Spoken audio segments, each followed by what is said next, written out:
ನಮಸ್ಕಾರ. ಪ್ರಜಾರಾಜ್ಯ ಕನ್ನಡ ನ್ಯೂಸ್ಗೆ ಸ್ವಾಗತ. ನಾನು ರಾಮಗೌಡ ಪಾಟೀಲ್. ಅಪ್ಪಾಜಿ ಹೆಸರು ಹೇಳಿ ಮತ್ತೆ ಗುಡುಗಿದ ಯತ್ನಾಳ್. ಎಬಿ ಪಾಟೀಲ್ ಹಾಗೂ ಕತ್ತಿ ಕುಟುಂಬ ಒಂದಾಗುವ ಇಚ್ಛೆ ದಿವಂಗತ ಉಮೇಶ್ ಕತ್ತಿ ಅವರದಾಗಿತ್ತು. ಒಂದಾಗಿಸುವ ಜವಾಬ್ದಾರಿ ಮಧ್ಯಸ್ಥಿಕೆ ನಾನೇ ವಹಿಸುವನಿದ್ದೆ. ಆದರೆ ಅದೃಷ್ಟವಶಾತ ಉಮೇಶ್ ಕತ್ತಿ ಅವರ ಅಕಾಲಿಕ ನಿಧನದಿಂದಾಗಿ ಹಾಗೆ ಉಳಿದಿತ್ತು.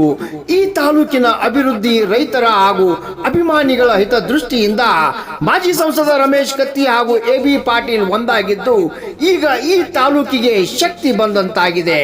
ಕತ್ತಿ ಬೆಂಬಲಕ್ಕೆ ನಿಂತ ಬಸನಗೌಡ ಪಾಟೀಲ್ ಯತ್ನಾಳ್. ರಾಮಗೌಡ ಪಾಟೀಲ್, ಪ್ರಜಾರಾಜ್ಯ ಕನ್ನಡ ನ್ಯೂಸ್, ಬೆಲ್ಲದ ಬಾಗೇವಾಡಿ. ಅವರ ಸ್ವಭಾವ ಯಾವ ರೀತಿ ಉಮೇಶ್ ಕತ್ತಿ ಅವರನ್ನು ಹೇಳಿದ್ದಾರೆ. ನೇರ, ದಿಟ್ಟ, ನಿರಂತರ. ಉಮೇಶ್ ಕತ್ತಿ ಅವರಂದ್ರೆ ಯಾರಿಗೂ ಅನ್ಸುತ್ತಿಲ್ಲ. ಏನು ಹೇಳಬೇಕಾಗಿ ನೇರವಾಗಿ ಹೇಳ್ತಿದ್ರು. ಯಾರು ಹೈಕಮಾಂಡ್ ವಾರ್ನೆ ಮಾಡೋದಿಲ್ಲ, ಯಾರೇ ಇವತ್ತು ಬಹಳ ಚರ್ಚೆ ಆಗುತ್ತೆ. ಉತ್ತರ ಕರ್ನಾಟಕ ಹೆಂಗೆ ಉಳಿದ, ಯಾಕೆ ಉಳಿದ, ಮೂಕು ಬಸವಣ್ಣಗಳನ್ನು ಆರಿಸಿ ಉಳಿದ ಯಾರು ಮಾತಾಡ್ತಿದ್ದಾರೆ. ವಿಧಾನಸಭೆಯಲ್ಲಿ ಯಾರು ಮಾತಾಡೋದು? ಮೊದಲೆಲ್ಲ ಹೋದಾಗ ಸುಮ್ಮನೆ ಕುಂಡ್ರುದು. ಕೆಲವು ಮಂದಿ ಹೇಳಬಾರ್ದು, ಕೆಲವು ಮಂದಿ ಬರೀ ಇಷ್ಟಬೇಕಾಗ್ಬೇಕು. ಮ್ಯಾಗ ಯಾವ ಊರಿಗೆ ರೋಡ್ ಮಾಡಬಾರ್ದು. ರೋಡ್ ಮಾಡಿದ್ರೆ ಅವರು ತಾಲೂಕಾಗ ಬರ್ತಾರೆ, ತಾಲೂಕಾದಿಂದ ಬೆಳಗಾಂ ಬರ್ತಾರೆ, ಬೆಳಗಾವಿಯಿಂದ ಬೆಂಗಳೂರು ಬರ್ತಾರೆ, ಹುಷಾರಾಗ್ತಾರೆ. ಕೆಲವೊಂದು ಮಂದಿ ರಾಜಕಾರಣಿಗಳು ತಲೆಯಾಗಿ ಉತ್ತರ ಕರ್ನಾಟಕ. ಈಗ ಅವರ ನಾವು ಟೀಕೆ ಮಾಡೋದ್ರಾಗ ಆಗ್ತಿಲ್ಲ. ಆ ಕಡೆ ಮೈಸೂರು ಭಾಗದನ್ನ ನಾವು ಟೀಕೆ. ನಾವು ಉಮೇಶ್ ಕತ್ತಿ ಅವರಂತವ್ರು 10 ಮಂದಿ ಯಾವಾಗ ವಿಧಾನಸಭೆಗೆ ಇದ್ದಿದ್ರೆ ಉತ್ತರ ಕರ್ನಾಟಕ ಹೇಳಬೇಕು. ಯಾಕೆ ಅನ್ಸ್ಬೇಕು ಅವರಿಗೆ? ವೋಟ್ ಹಾಕಿರೋ ನೀವು. ನಮಗೆ ಲೆಕ್ಕ ಕೊಡ್ಬೇಕಾಗಿದೆ ನಿಮಗೆ. ನಾವು ಚರ್ಚಾಗಿರಿ ಮಾಡಿ ಸಾಹೇಬ್ರ ಅಂದ್ರು, ಅಪ್ಪಾಜಿ ಅಂದ್ರು, ನಮ್ಮ ತರ ಎಂದು ಬಿಡ್ತೀವಲ್ಲ, ಅದಕ್ಕೆ ಹಿನ್ನಡೆ. ನಾವು ಉಮೇಶ್ ಕತ್ತಿ ಅವರು ನಾವು ಎಷ್ಟು ಆತ್ಮೀಯ ಆಗ್ತೀವಿ ಅಂದ್ರೆ, ಬೆಂಗಳೂರು ನಾ ಬಂದಿದ್ದೀನಿ ಅಂದ್ರೆ ಫೋನ್ ಮಾಡ್ತಿದ್ರು, ದೊಡ್ಡ ನಮ್ಮ ಮನೆಗೆ ಊಟಕ್ಕೆ ಬರ್ಬೇಕಂತ. ಅವರು ನಮ್ಮ ಬಿಜಾಪುರ ಉಸ್ತುವಾರಿ ಮಂತ್ರಿದ್ದಾಗ ಯಾರ್ಯಾರು ನಾ ಒಳಗೆ ಭೇಟಿಯಾಗಿ ನನ್ನಪ್ಪಯ್ಯನ ನೀವು ಕಲೆ ಪಕ್ಷಕ್ಕೆ ಮಾತಾಡೋದು ಅಂತ ಹೇಳಿ ನಮ್ಮ ಮನೆಗೆ ರಾತ್ರಿ ಊಟಕ್ಕೆ ಬರೋದು. ಎಷ್ಟು ಅವರ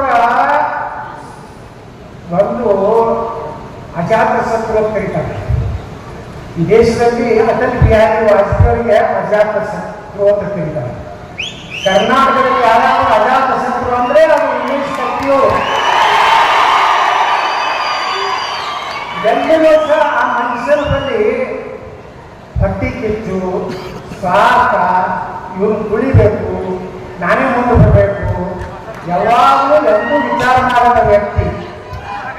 ಅವ್ರು ಹೇಳ್ತಿದ್ರು, ನೋಡ್ರ ನಾನು ನಿಮ್ದು ಆಧಾರ ಆಗ್ತೈತಿ, ನಾನು ಬಂದೆ ಅಂತ ಹೇಳ್ತಿದ್ರು. ಯಾವಾಗ ನಿಮ್ದು ಆಧಾರ ಆಗ್ತೈತಿ, ಅದಕ್ಕೆ ಹಿಂಗೆ ಅಂದ್ರೆ ಉಮೇಶ್ ಕತ್ತಿ ಅವ್ರನ್ನ ನಾನು ಬಹಳ ಸಂಘಟನೆಯಿಂದ ಕೊನೆ ದಿವಸಗಳಲ್ಲಿ ಬಹಳ ಸಂಘಟನೆಯನ್ನ ನಾನು ನೋಡೋಣ.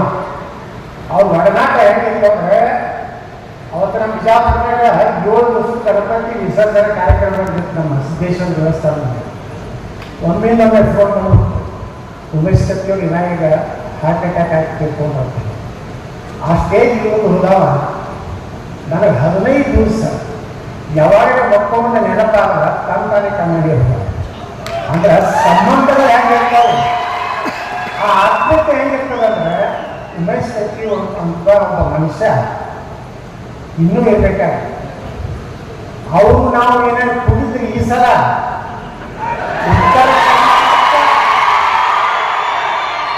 ಉತ್ತರ ಕರ್ನಾಟಕದ ಭವಿಷ್ಯನ ಚೇಂಜ್ ಮಾಡ್ತಿದ್ವಿ. ಅಂತ ತಾಕತ್ತು ಇತ್ತು. ನಾ ಯಾರಿಗೂ ಅನ್ಸಲಿಲ್ಲ. ಇನ್ನೂ ಅಂತೂ ಮತ್ತೆ ತಂಬೋದಲ್ಲ. ನಾನು ಏನು ತಿಳ್ಕೊಂಡಿದ್ದೆ, ನಾವು ಬರೀ ಉತ್ತರ ಕರ್ನಾಟಕ ಲಿಮಿಟ್ ಅಂತ. ಈಗ ಮಂಡ್ಯಕ್ಕೂ ಸಹಿತ ನಮ್ಮ ಶಕ್ತಿ ಮತ್ತು ವಿಸ್ತಾರ ಆಗ್ತಾ ಇದೆ. ನಾವು ಉಮೇಶ್ ಕತ್ತಿ ಅವರು ಮಾತಾಡ್ತೀವಿ. ಬಸವಣ್ಣ ಮೊದಲು ನಾನು ಮುಖ್ಯಮಂತ್ರಿ ಆಗ್ತೀನಿ ಉತ್ತರ ಕರ್ನಾಟಕ. ಅದನ್ನ ಹೀಗೆ ಯಾಕಂದ್ರೆ ಸರ್ಕಾರ ನೀವು ಮೊದಲಾಗಲಿ ನಾ ಬರೀ ಎಮ್ಮೆಲ್ಯೇ ನೀವು ಉಪಮುಖ್ಯಮಂತ್ರಿ ಬರೀ ಯಾರಿಗಾದ್ರೂ ಜನ ಕೊಡ್ತಾರೆ ಬೇರೆ ಸಮಾಜದ ಉಪಮುಖ್ಯಮಂತ್ರಿ ಮಾಡೋದು ಹೇಳ್ಕೊಳ್ಳಿದವ್ರನ್ನ ದಲಿತರನ್ನ ನೀವು ಮುಖ್ಯಮಂತ್ರಿ ಆದ್ರೆ ಸಾಕು, ನಾನೇ ಮುಖ್ಯಮಂತ್ರಿ ಇದ್ದಾಗ ಅಂತ ಒಂದು ಬಾಂಧವ್ಯ ಇವತ್ತು ನಾವೆಲ್ಲ ತಿಳ್ಕೊಂಡಿದ್ದೀವಿ. ಹುಕ್ಕೇರಿಯೊಳಗೊಂದು ಕಾರ್ಯಕ್ರಮ ಮಾಡಿದ್ರು ಸಸ್ಯಾಬ್ದಿ 60 ವರ್ಷದ್ದು. ಬಹುಶಃ ಕುಟುಂಬಕ್ಕೆ 60 ವರ್ಷದ ನಂತರ ಒಂದೇನೋ ಭಯ. ನಮ್ಮ ಬಿಜಾಪುರ ಕುಟುಂಬ ಐತಿ 60 ವರ್ಷದ ತನ ಏನೇನಪ್ಪ ಎಲ್ಲ ತಂದು ಊಟ ಮಾಡಿಸೋದು ಇನ್ನೇನೇನೋ ಆದರೂ ನಮ್ಮ ಉಪಯೋಗ ಕಟ್ಟಿರಬೇಕು ಅನ್ನೋಂಥದ್ದಿದ್ದಾಗ ದಿಢೀರ್ನೇ ನಮಗೆಲ್ಲರಿಗೂ ಒಂದು ಶೆಡ್ಯೂಲ್ ಬರಬೇಕಾದಂಥ ಒಂದು ಸುದ್ದಿ ಉಮೇಶ್ ಕತ್ತಿಯವರ ಒಂದು ನಿಧನ. ಇವತ್ತು ಉಮೇಶ್ ಕತ್ತಿಯವರು ಇದ್ದರೆ ವಿಧಾನಸಭೆಯಲ್ಲಿ ಒಂದು ಶಕ್ತಿಯಾಗಿ ನಾವು ಏನಾದ್ರು ವಿರೋಧ ಪಕ್ಷದ ನಾಯಕ ಯಾರಾದ್ರೂ ಆಗಿರ್ತಿದ್ರೆ ಅದು ಉಮೇಶ್ ಕತ್ತಿ ಆಗಿರ್ತಿದ್ರು. ಯಾಕಂದ್ರೆ ಆ ಮನುಷ್ಯರಿಗೆ ವೀರಣ್ಣಗಡ ಹೋಗೋದೆಲ್ಲ ಹೇಳಲ್ಲ. ಅಂಕಿ ಔಷಧಗಳ ಮೇಲೆ ಡೆವಲಪ್ಮೆಂಟ್ ವಿಷಯದಾಗ ನಾವು ನಮ್ಮದೇ ಕಮಿಟಿ ಆಗಿದ್ವಿ. ಅವ್ರು ಪಿ ಎ ಹೇಳ್ತಿದ್ರು ನೀರಾವರಿದು ರಸ್ತೆದು ಅದನ್ನ ನೋಡ್ಕೊಂಡು ಏನಾಯ್ತು ಆಯಿತು ಅಂದರೆ ಒಬ್ಬ ಎಲ್ಲೆಲ್ಲ ಶಾಸಕರಿಗೆ ಏನಿರ್ಬೇಕು ಶಕ್ತಿ ಇದ್ದಂಥದ್ದು. ಮತ್ತು 8 ಸಲ ಸತತವಾಗಿ ಒಂದು ವಿಧಾನಸಭಾ ಕ್ಷೇತ್ರದಿಂದ ಒಮ್ಮೆ ಅವ್ರು ಎಂಟ್ರಿ ನೋಡಾಕತ್ತಿದ್ರು JDS ಬಿಟ್ಟು ಒಂದು ಯಾವುದೋ ಚಾನಲ್ ಅವ್ರು ಎಂಟ್ರಿ ಕೊಡ್ತಿದ್ರು. ನಾನು ಕೊಡುವಾಗ 10 ಕಿಲೋಮೀಟರ್ ನಾ ಆರಿಸ್ಕೊಳ್ತೇವೆ ಹುಕ್ಕೇರಿ ಒಳಗೆ ಅಷ್ಟು ಕಾನ್ಫಿಡೆನ್ಸ್ ಇದೆ. ಯಾವಾಗಲೂ ಹೇಳಿದ್ರೆ ಎಲ್ಲರೂ ಅವ್ರಿಗೆ ಯಾವುದೇ ಪಾರ್ಟಿ ಚಿಹ್ನೆ ಇಟ್ಟಿರ್ತದೆ ಇಟ್ಟಿರ್ತೇನೆ. ಹಂಗೆ ಮತದಾರ ಸಹಿತ ಚಲೋ ಅಭ್ಯರ್ಥಿ ಇತ್ತಂದ್ರೆ ಚಿನ್ನ ನೋಡಬಾರ್ದು, ಒಳ್ಳೆ ನಾವನ್ನ ಕೂತ್ಬೇಕು ಹಂಗೆ ಅಂದ್ರೆ ಎಲ್ಲ ಪಾರ್ಟಿಗಳಿಗೆ ಹಂಚಿ ಬರ್ತದೆ. ನನ್ನ ತಗೋತಿದ್ದಿಲ್ಲ ಬಿಜೆಪಿಗೆ, ನಾ MLC ಇಂಡಿಪೆಂಡೆಂಟ್ ಆರ್ಟ್ಸ್ ಮ್ಯಾಗಿದವ್ರು ಕರೆದು ತಗೊಂಡು ಒಟ್ಟೆ ನಾನು ತಗೋಬಾರ್ದಿತ್ತು. ಇವತ್ತು ನಾನು ಇಷ್ಟೇ ಹೇಳ್ತೀನಿ, ಉಮೇಶ್ ಕತ್ತಿಯವರ ಕನಸಿದೆ ಉತ್ತರ ಕರ್ನಾಟಕದಲ್ಲಿ ನಮಗಾದಂಥ ಅನ್ಯಾಯ ಸರಿಪಡಿಸಬೇಕಂತ ಅವರು ಏನೊಂದು ಕನಸಿತ್ತು.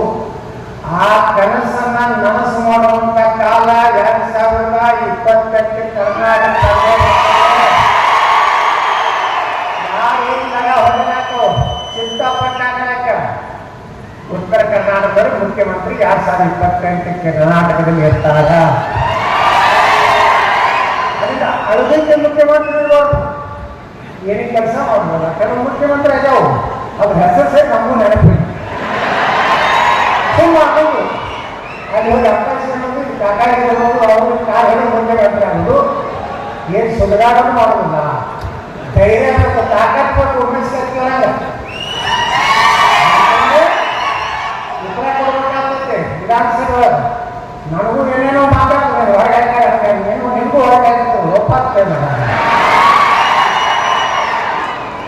ಎಕ್ಸ್ಪರ್ ಮಾಡಿ ಕೊಂಡು ಹೋಗ್ತಾರೆ, ನಿಮಗೂ ಎಕ್ಸ್ಪರ್ ಮಾಡಿ ಕೊಂಡು ಹೋಗ್ತಾರೆ. ಹೆಂಗ ಏನು ಮಾಡಿದ್ದಾರ ಈಗೇನು ಮಾಡ್ತಾರ ಮುಂದೆ ಕೊಂಡಿರ್ತಿದ್ದೆ 5-6 ನಂಬರ್ನಾಗ. ಈಗ ಹೋಯ್ತಲ್ಲ ಕಡಿಗೆ ಹೋಗೋದಾರ ನಾವು ಮಾಡಿ ಸಿದ್ದರಾಮಯ್ಯ ಹೇಳಿ ಈ ಕಡಿಗೆ ಕೊಡ್ತೀನಿ ಮುಂದಿನ ವರ್ಷದ ಮುಂದಿನ ಮುಂದೆ ಬಂದು 12 ನಂಬರ್ ನಮ್ಮ ಕತ್ತಿ ಕುಟುಂಬ ಏನಿದೆ ರಮೇಶ್ ಕತ್ತಿಯವರು ಈಗೆಲ್ಲ ಮೊಮ್ಮಕ್ಕಳ ಕಡೆ ನಾಷ್ಟ ಮಾಡಿಸಿದ್ರು. ಒಂದೇನೋ ಮೊಮ್ಮಗ ಒಬ್ಬಂದು ಚೀಸ್ ಐತಿ ನಮ್ದು ಆದ್ಮ್ಯಾಗ ಅವರೇ ಮುಖ್ಯಮಂತ್ರಿ ಆಗ್ತಾರಂತ ಲಕ್ಷಣ ಆದ್ರೆ ರಮೇಶ್ ಅವರು ಎಲ್ಲರೂ ವಿಶ್ವಾಸ ತಗೊಂಡು ಪ್ರೀತಿನೆಲ್ಲ ತಗೊಂಡು ನಿಖಿಲ್ ಕತ್ತಿಯವರು ಸಂಭಾಯ್ತ ಮನುಷ್ಯರ ಹೆಚ್ಚು ಮಾತಾಡೋಲ್ಲ ಅವ್ರು ವಿಧಾನಸಭೆಯಲ್ಲಿ. ನಾನು ಹೇಳ್ತಿರ್ತೀನಿ ಮಾತಾಡ ಸರ್ಕಾರ ಹಬ್ಬ ಹೆಂಗಿದ್ದೀನಿ ಹಿಂಗಾರು ಮಾತಾಡ್ತೀನಿ ನಾ ಹಂಗೆ ಎಬ್ಬಿಸಿ ಅವ್ರಿಗೆ ಹೇಳ್ತಿರ್ತೀನಿ ನಿಖಿಲ್ ಕತ್ತಿಯವ್ರಿಗೆ ಮಾತಾಡಿ ಯಾಕೆ ಸುಮ್ಮನೆ ಸ್ವಲ್ಪ ಗಟ್ಟಿಯಾಗಿ ಮಾತಾಡೋದ್ರಲ್ಲಿ ಏನು ಮಾಡೋದು ಉಚ್ಚಾಟನ ಮಾಡ್ತಾರ. ಈಗ ನಾನು ಉಚ್ಚಾಟ ಮಾಡೋದು ಏನು ಈಗ ಅಮೇರಿಕದ ವಿರೋಧ ಪಕ್ಷ ನಾನೇ ಅಡ್ಜಸ್ಟ್ಮೆಂಟ್ ಒಂದೇ ಹೊಡ್ತೀನಿ ಗಾಡಿ ಒಂದೇ ಹೊಡ್ತೀನಿ, ನನಗೂ ರೇಟ್ ಹಾಕ್ತಾರೆ, ಎಕ್ಸೈಸ್ ಕಳಿಸ್ತಾರೆ, ಇನ್ಕಮ್ ಟ್ಯಾಕ್ಸ್ ಕಳಿಸ್ತಾರೆ, ನೀವೇನು ಸುಡಗಾಡ ಕಳಿಸ್ರಿ, ನಾವೇನು ಮಾಡೇ ಇಲ್ಲ, ನಮಗೇನು ಮಾಡ್ತಾರೆ. ಅದು ಎಲ್ಲ ಇಷ್ಟ ಆಗಿದೆ. ಇವತ್ತೇನೋ ಎಲ್ಲ ಏನು ಶಕ್ತಿ ಕೊಂಡಾಗೈತಿ. ಈ ಮುಂದಿನ ದಿವಸನಾಗ ಬೆಳಗಾವಿ ಜಿಲ್ಲೆಯಲ್ಲಿ ಒಮ್ಮೆ ನಾವು ನನ್ನ ಮನೆ ಬಿಟ್ಟು ಕೂತಾಗ ಉಮೇಶ್ ಕತ್ತಿಯವರು ನಾವು AB ಪಾಟೀಲ್ ಬಗ್ಗೆ ಚರ್ಚೆ ಮಾಡಿದ್ವಿ.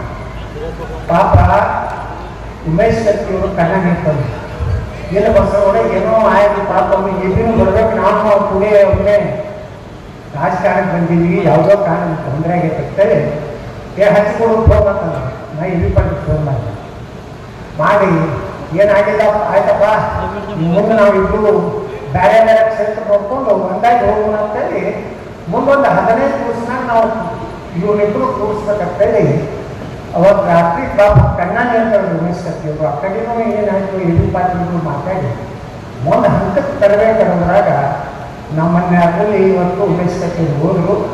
ಅದಕ್ಕೆ ಬೆಳಗಾವಿ ಜಿಲ್ಲೆಯ ರಾಜಕಾರಣದಲ್ಲಿ ಶಕ್ತಿಗಳು ವಿಭಜನೆ ಆಗಿದ್ದು ಈ ಮತ್ತು ಏನು ಒಂದಾಗಿ ಆಗ್ತಾ ಇದ್ದಾರೆ. ಎಲ್ಲರೂ ಒಂದಾಗಿ ಎಲ್ಲ ಸಮಾಜ ತಗೊಂಡು ಬೆಳಗಾವಿ ಜಿಲ್ಲೆಯಲ್ಲೆಲ್ಲ ಇಡೀ ಉತ್ತರ ಕರ್ನಾಟಕದಲ್ಲಿ ನಾವು ಯಾವಾಗಲೂ ಉಮೇಶ್ ಕತ್ತಿಯವ್ರ ಜೊತೆಗೇ ಇರ್ತೀವಿ. ನಮ್ಮ ರಮೇಶ್ ಅಣ್ಣ ಕತ್ತಿಯವರು ಸ್ವಲ್ಪ ಭಾಳ ಸ್ಟ್ರಾಂಗ್ ಮಾತಾಡ್ತಾರೆ, ನನಗಿಂತ ಸ್ಟ್ರಾಂಗ್ ಮಾತಾಡ್ತಾರೆ.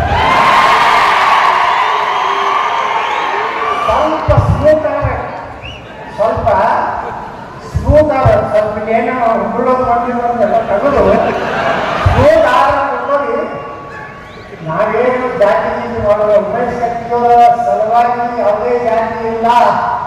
ಅವರಪ್ಪ ಅಜಾತ ಶತ್ರು, ಅವರೆಲ್ಲ ಪ್ರೀತಿ ಆದವು.